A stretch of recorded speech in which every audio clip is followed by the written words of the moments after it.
Hello, are you struggling to see the conversion rates that you're wanting to see on your site?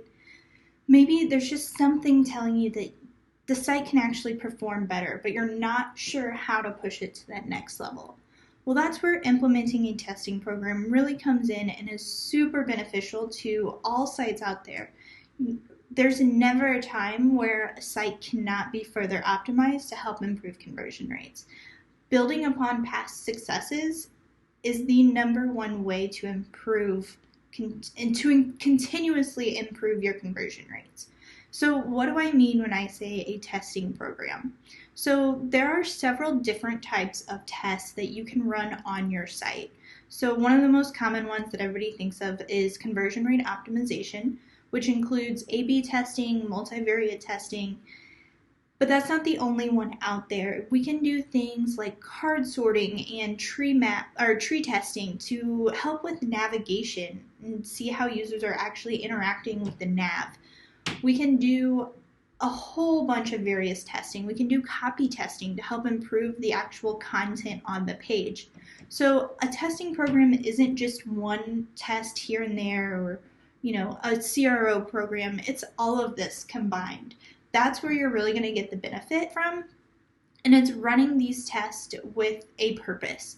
So before you run any test or decide which test you're going to run, we recommend going into Google Analytics, looking at some of that quantitative data on your site and pairing it with some of the qualitative data that you would get from user recordings or heat maps. I know we use Lucky Orange a lot for that kind of data.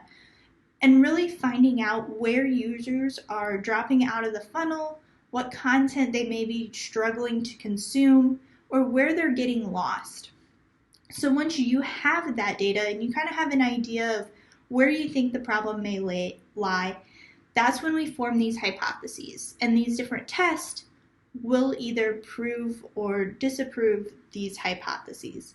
Or at least, maybe they tell us that there's not enough statistical evidence to prove that one of these versions is better than the other. That's what we really want to find out with this testing program that we're thinking about implementing. So whenever you implement a testing program, the idea is that you are improving conversion rates a little bit at a time. So with one test, you're probably not going to see a 2% increase in conversions. You're especially not a 5%.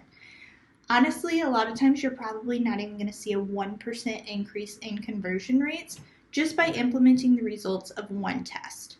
That's not to say that it couldn't happen, but ideally and most often, we see little conversion rates add up over time. So that's really what we're going for here.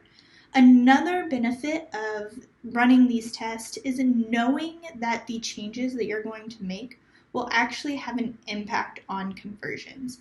That way you're not wasting your development team's time, you're not adding all of these changes only to realize that they didn't help conversion rates, and in worst case scenario, they actually hurt conversion rates, and then you have to double back and take them back anyway.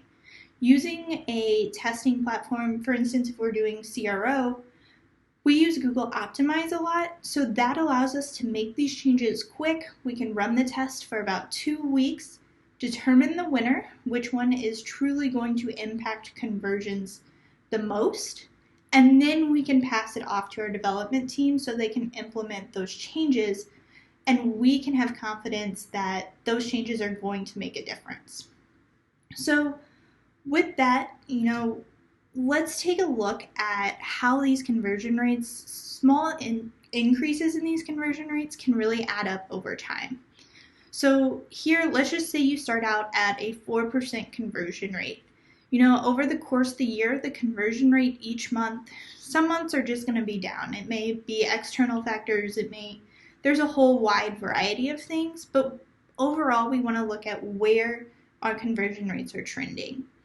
So here you can see the little fluctuations here and there. We may only increase by 0.05% a month once we add in these implementations or whatever. Some months we may not see any movement in conversion rates.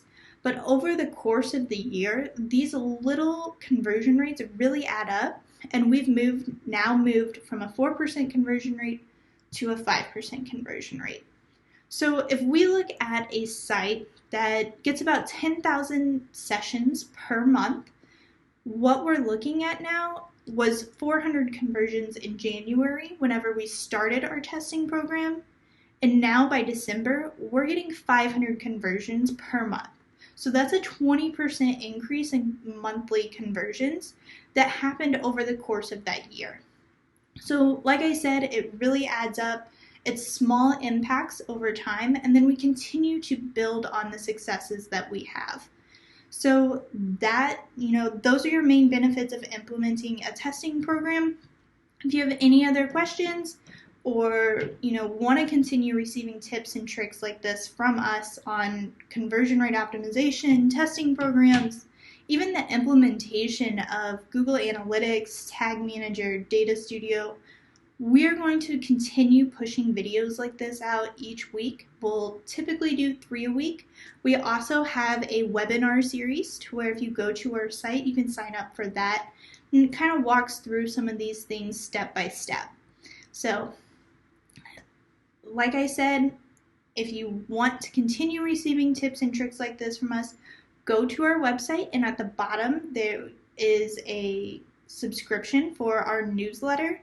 We will let you know about all of our upcoming content through that newsletter.